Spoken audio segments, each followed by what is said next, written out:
Okay, I'm going to read this one aloud. And this comes from a source called readpassage.com. Ending the CRB now is cruel and pointless.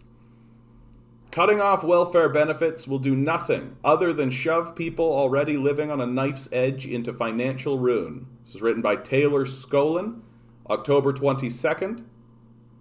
On Thursday, the government announced that the Canada Recovery Benefit will come to an end on Saturday, impacting more than 780,000 people by the most recently reported count. The CRB has provided recipients with at least $600 every 2 weeks since its introduction last year. The Liberals have offered basically no explanation or rationale for the decision, so it's worth asking why this is happening. It's not because the program was set to expire tomorrow by default. The Liberals could have extended the CRB until November 20th without the need for new legislation or parliamentary approval. It's not because of intense political pressure to sunset the benefit.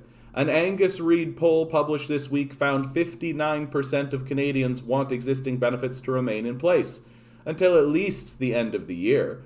Meanwhile, 44% said that the benefits should be extended well into 2022, more than said they should be ended now.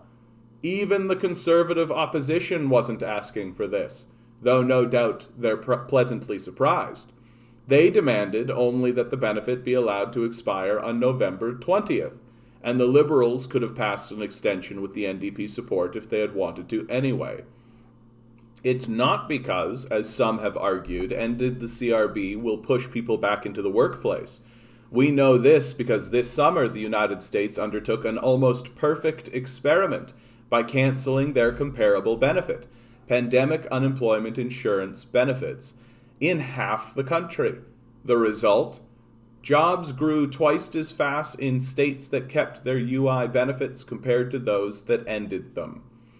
Despite this, the US ended these benefits nationwide in early September, removing 8 million people from the UI rolls. The impact on jobs was nil, with just 194,000 new jobs created that month, the worst period of job growth in Joe Biden's presidency. We don't have to wonder if ending the CRB will get people back into the labor market. We know it won't, because the Americans just tried the same move without success. Given that the CRB is less generous than the American pandemic UI, it's likely to be even less of a factor in pushing people into the workforce. Why, then, is the CRB ending? The only explanation left is that the federal government is adhering to long discredited economic nostrums and the cruel, mindless logic of austerity. The fantasy that the only thing standing in the way of a high-octane labor market is a measly payout every 2 weeks.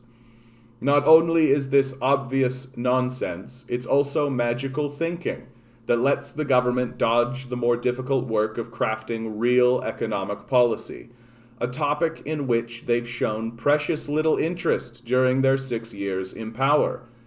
As the American experience has shown, cutting off welfare benefits is going to do nothing other than shove people already living on a knife's edge into financial ruin. From this perspective, the suddenness of the government's decision looks particularly vile. Building a thriving economy will require significantly more thought and serious policy making. It will require making decisions about where we want to invest, how we'll train people for the jobs that need doing, and what it is exactly that Canada is going to produce in the 21st century. All questions that the government has yet to answer. Much easier, after all, to kick the poor off their measly benefit and call it a day. More and more, I'm getting to the point where I'm realizing that the Liberals don't actually want to govern anymore. I think that that's really the case. That this last election was an attempt by the government to seize majority power so that they could just let the corporations take over. That they don't actually want to discuss things any longer. They don't actually want to debate. They don't actually want to negotiate. They don't actually want to listen to the people and have to respond and govern. They're no longer interested in that. They just wanted to get the majority so that they could all step aside and allow corporations to come in and take over.